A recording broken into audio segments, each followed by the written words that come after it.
রাধে রাধে প্রিয় ভক্তবৃন্দ, 2025 সালের কৃষ্ণপক্ষের একাদশী শ্রী উৎপন্না একাদশী কবে পালন করতে হবে? 15ই নভেম্বর নাকি 16ই নভেম্বর? এবং এই একাদশীর বিশ্বের 100টিরও অধিক স্থানের পালনের সময়সূচি সহ একাদশীর ব্রত মাহাত্ম্য আপনাদের সামনে বিস্তারিতভাবে তুলে ধরব। তো চলুন প্রিয় ভক্তবৃন্দ, আমরা শুরু করি। কার্তিক মাসের কৃষ্ণপক্ষের একাদশী শ্রী উৎপন্না একাদশী এবছর 2 দিন পড়েছে, অর্থাৎ 15ই নভেম্বর এবং 16ই নভেম্বর। তবে এশিয়া মহাদেশ এবং ইউরোপের কিছু দেশে এই ব্রত পালন করতে হবে 15ই নভেম্বর এবং আরও কিছু দেশে এই ব্রত পালন করতে হবে 16ই নভেম্বর। এখন আমরা জেনে নিব যেসব স্থানে 15ই নভেম্বর এই একাদশী ব্রত পালন করতে হবে। Bharat, Bangladesh, Nepal, Bhutan, Sri Lanka, Maldives, Pakistan, Myanmar, Mongolia, Dubai, Arab Emirates, Bahrain, Qatar, Kuwait, Oman, Saudi Arab সহ মধ্যপ্রাচ্যের সকল দেশে ও ইউরোপের মধ্যে সুইডেন, নরওয়ে, ডেনমার্ক, যুক্তরাজ্য, Ireland, Spain, France, Netherland, Belgium, Portugal, Mauritius, Sudan, দক্ষিণ Africa, Iraq, Tajikistan, America, Canada, Brazil সহ উত্তর ও দক্ষিণ আমেরিকার সকল দেশে এই ব্রত পালন করতে হবে 15ই নভেম্বর। এখন আমরা জেনে নিব যেসব স্থানে এই ব্রত 16ই নভেম্বর পালন করতে হবে। সেই স্থানগুলো হলো ইতালি, মাল্টা, চেক Republic, Austria, Croatia, Hungary, Poland, Romania, Greece, Ukraine, Finland, Russia, Cyprus, Serbia, পশ্চিম আফ্রিকার মালি, নাইজেরিয়া, মিশর, Libya, Congo, Angola, Australia, New Zealand. আমরা জেনে নিব এই একাদশীর ব্রত মাহাত্ম্য কথা। আশ্বিন মাসের কৃষ্ণপক্ষের একাদশী উৎপন্না একাদশী ব্রত মাহাত্ম্য পদ্মপুরাণে বর্ণিত আছে। এই ব্রত সম্পর্কে জানার উদ্দেশ্যে অর্জুন ভগবান শ্রীকৃষ্ণকে জিজ্ঞাসা করলেন, হে ঋষিকেশ, হে যোগেশ্বর, অগ্রহায়ণের পুণ্যপ্রদায়ী কৃষ্ণপক্ষের একাদশীকে কী কারণে উৎপন্না বলা হয়? কিসের জন্য এই একাদশী পরম পবিত্র ও কেনই বা এই ব্রত দেবতাদের কাছে অত্যন্ত প্রিয় তা জানতে আমি অত্যন্ত কৌতূহলী। আপনি কৃপা করে আমাকে তা সবিস্তারে বর্ণনা করুন। সখার ব্যাকুলতা দেখে শ্রী ভগবান প্রসন্ন হয়ে বললেন, হে পার্থ, হে গুরাকেশ, পূর্বে সত্যযুগে মূর নামে এক দানব ছিল। বিকট আকৃতি বিশিষ্ট সেই দানব ছিল অত্যন্ত ক্রোধী। তার প্রতাপে দেবতারাও ভীতিগ্রস্ত হয়ে পড়েছিল। তার উপর সে মহাদেবের কাছ থেকে বর পেয়েছিল যে কোনো অস্ত্রে তার পরাজয় হবে না, এমনকি ভগবান বিষ্ণুর সুদর্শন চক্রেও না। তখন মূর দানব এই বর পেয়ে আরও পরাক্রমী হয়ে ওঠে এবং যুদ্ধে স্বর্গরাজ ইন্দ্র সমেত বাকি দেবতাদের পরাজিত করে স্বর্গ জয় করে দেবতাদের বিতাড়িত করে। সেই কারণে দেবতারা পৃথিবীতে বিচরণ করতে বাধ্য হয়। তখন দেবতারা মহাদেবের কাছে উপস্থিত হয়ে নিজেদের সমস্ত দুঃখ সবিস্তারে জানিয়ে সাহায্য চাইলেন। শুনে চিন্তিত মহাদেব বললেন, হে দেবরাজ, আমি তাকে বর দিয়েছি, আমি তাকে বধ করতে পারবো না। আপনারা ভগবান বিষ্ণুর শরণাপন্ন হন। এই সংকটকালে তিনিই কেবল আপনাদের সাহায্য করতে পারবেন। যেখানে শরণাগত বৎসল জগন্নাথ গুরুধ্বজ বিরাজ করছেন, তোমরা সেখানে যাও। তিনি আশ্রিতদের পরিত্রাণকারী, তিনি নিশ্চয়ই তোমাদের মঙ্গল বিধান করবেন। দেবাদিদেবের কথা মতো দেবরাজ ইন্দ্র দেবতাদের নিয়ে ক্ষীর সমুদ্রের তীরে গমন করলেন। জলে শায়িত শ্রীবিষ্ণুকে দর্শন করে দেবতারা হাত জোর করে তার স্তব করতে লাগলেন এবং একে একে নিজ নিজ দৈন্য ও দুঃখের কথা ভগবানকে খুলে বললেন। ইন্দ্রের কথা শুনে ভগবান শ্রীবিষ্ণু বললেন, হে ইন্দ্র, সেই মূর দানব কী রকম, সে কেমন শক্তিশালী তা আমায় বর্ণনা করুন। ইন্দ্র বললেন, হে ভগবান, প্রাচীনকালে ব্রহ্মবংশে তালজঙ্গা নামক এক অতি পরাক্রমী অসুর ছিল। তারই পুত্র হল মূর, যে অত্যন্ত বলশালী, পরাক্রমী ও দেবতাদের কাছে ত্রাসের কারণ।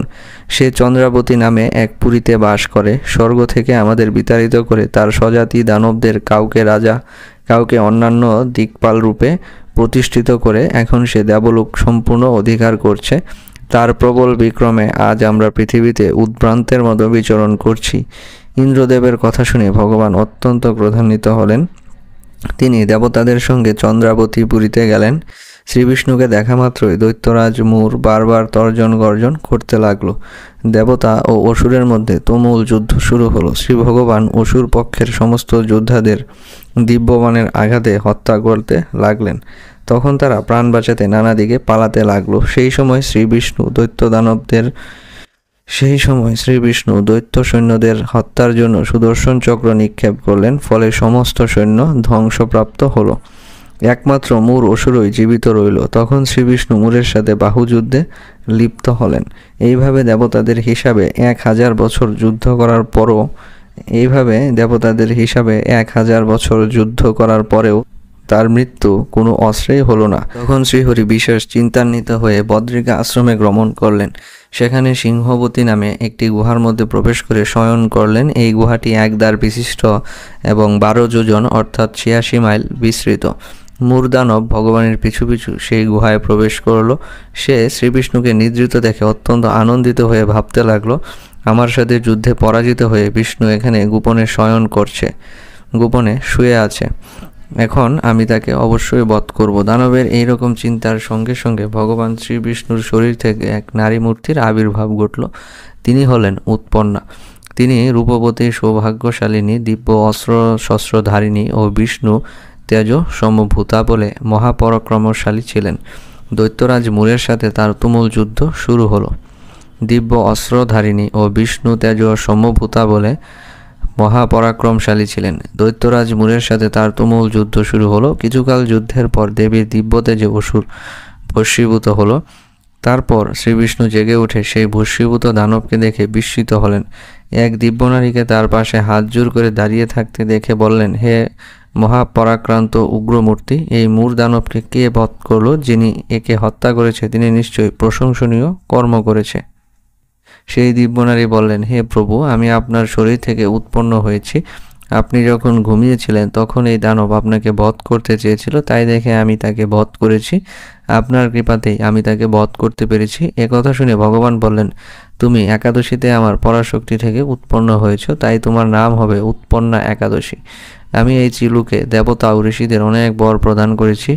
হে ভদ্রে, তুমি দেবতাদের রক্ষা করেছ, তুমিও তোমার মন মতো বর প্রার্থনা করো, আমি তোমাকে তা প্রদান করব। একাদশী বললেন, হে দেবেশ, ত্রিভুবনের সর্বত্র আপনার কৃপায় সর্ববিঘ্ন নাশিনী ও সর্বদায়িনী রূপে যেন পরম পূজ্য হতে পারি, এ বিধান করুন। আপনার প্রতি ভক্তিবশত যারা শ্রদ্ধা সহকারে আমার ব্রত উপবাস করবে তাদের সর্বসিদ্ধি লাভ হবে, এই বর প্রদান করুন। ভগবান শ্রীবিষ্ণু প্রসন্ন হয়ে বললেন, হে কল্যাণী, তাই হোক। উৎপন্না নামে প্রসিদ্ধ তোমার ব্রত পালনকারীর সমস্ত ইচ্ছা পূর্ণ হবে। তুমি তাদের সকল মনোবাসনা পূর্ণ করবে, এতে কোনো সন্দেহ নেই। তোমাকে আমার শক্তি বলে মনে করি, তাই তোমার ব্রত পালনকারী সকলে আমারই পূজা করবে। এর ফলে তারা মুক্তি লাভ করবে। তুমি হরিপ্রিয়া নামে জগতে বিখ্যাত হবে। তুমি ব্রত পালনকারীর শত্রু বিনাশ, পরম গতি দান এবং সর্বসিদ্ধি প্রদান করতে সমর্থ হবে। ভগবান বিষ্ণু এইভাবে উৎপন্না একাদশীকে বরদান করে অন্তর্হিত হলেন। সমস্ত ব্রতকারী দিবারাত্রি ভক্তিপরায়ণ হয়ে এই উৎপন্না একাদশীর উৎপত্তির কথা শ্রবণ কীর্তন করলে শ্রী হরির আশীর্বাদ লাভে ধন্য হবেন।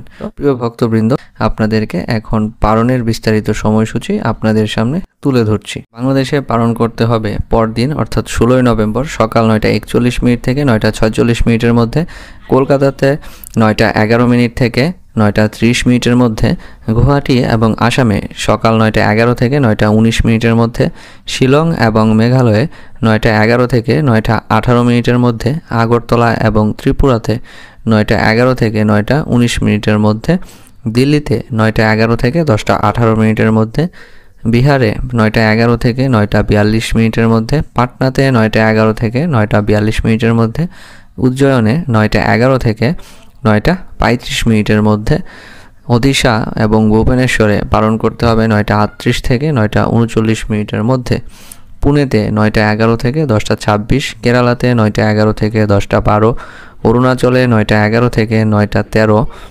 অরুণাচলে পালনের সময় মাত্র 2 মিনিট, চেন্নাই এবং তামিলনাড়ুতে 9:11 থেকে 9:58 মধ্যে পালন করতে হবে।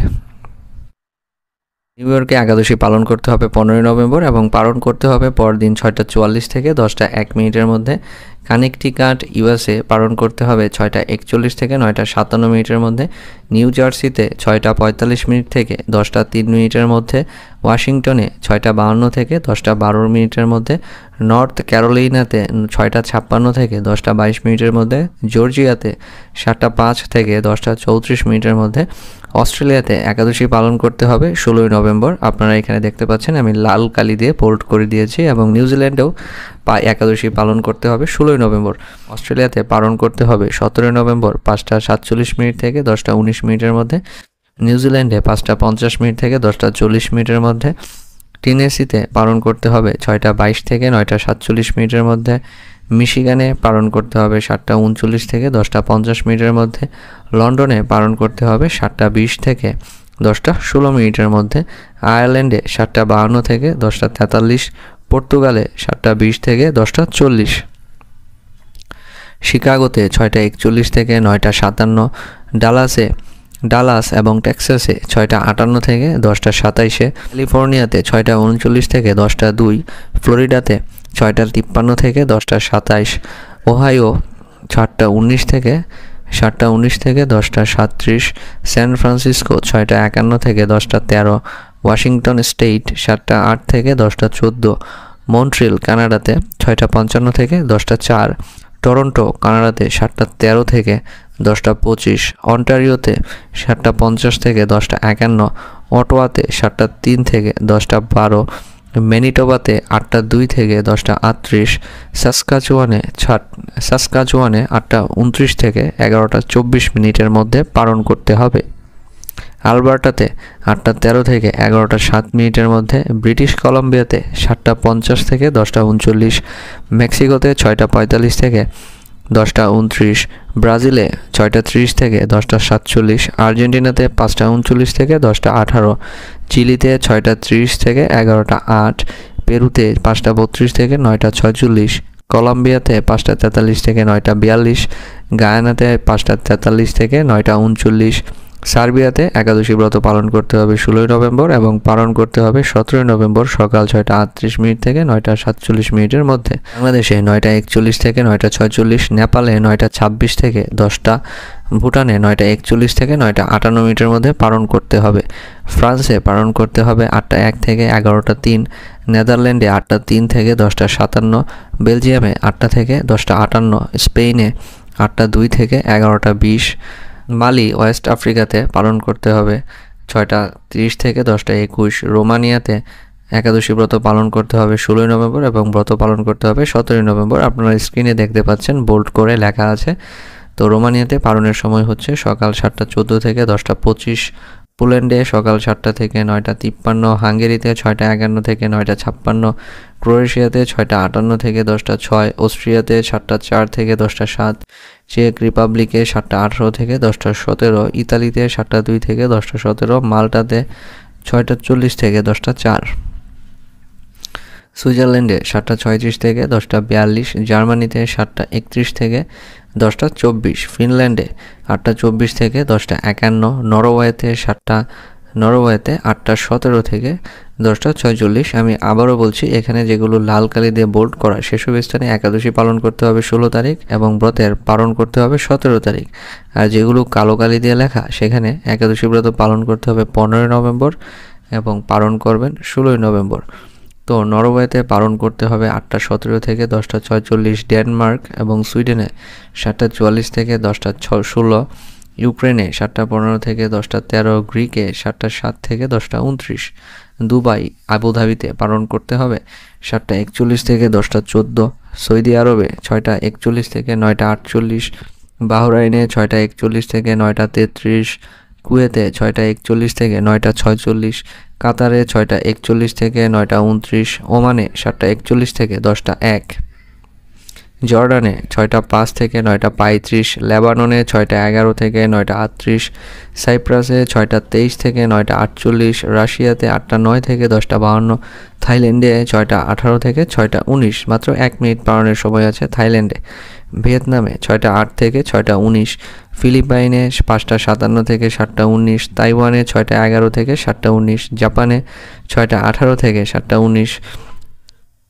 সিউল এবং সাউথ কোরিয়াতে 7:13 থেকে 8:19, মঙ্গোলিয়াতে 11:41 থেকে 11:57, চায়নাতে 7:01 থেকে 7:19 মিনিট, সাউথ আফ্রিকাতে 5:41 থেকে 9:24 মিনিট, লিবিয়াতে 9:26 থেকে 11:02, সুদানে 5:52 থেকে 9:40, ইথিওপিয়াতে 6:41 থেকে 10:12, উগান্ডাতে 6:41 থেকে 10:33, কঙ্গোতে 5:34 থেকে 9:39, অ্যাঙ্গোলাতে 5:37 থেকে 9:46, মরিশাসে 7:41 থেকে 9:44, সেশেলস ইস্ট আফ্রিকা অর্থাৎ পূর্ব আফ্রিকাতে 7:41 থেকে 9:58 মিনিটের মধ্যে এই একাদশী ব্রতের পালন করতে হবে।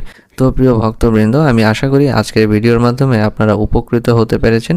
ভিডিওটি ভালো লেগে থাকলে ভিডিওতে একটি লাইক দিবেন এবং চ্যানেলটিকে সাবস্ক্রাইব করে আমাদের পাশে থাকার বিনম্র অনুরোধ জানিয়ে আজকের ভিডিওটি এখানেই শেষ করছি। রাধে রাধে প্রিয় ভক্তবৃন্দ, সবাই ভালো থাকবেন।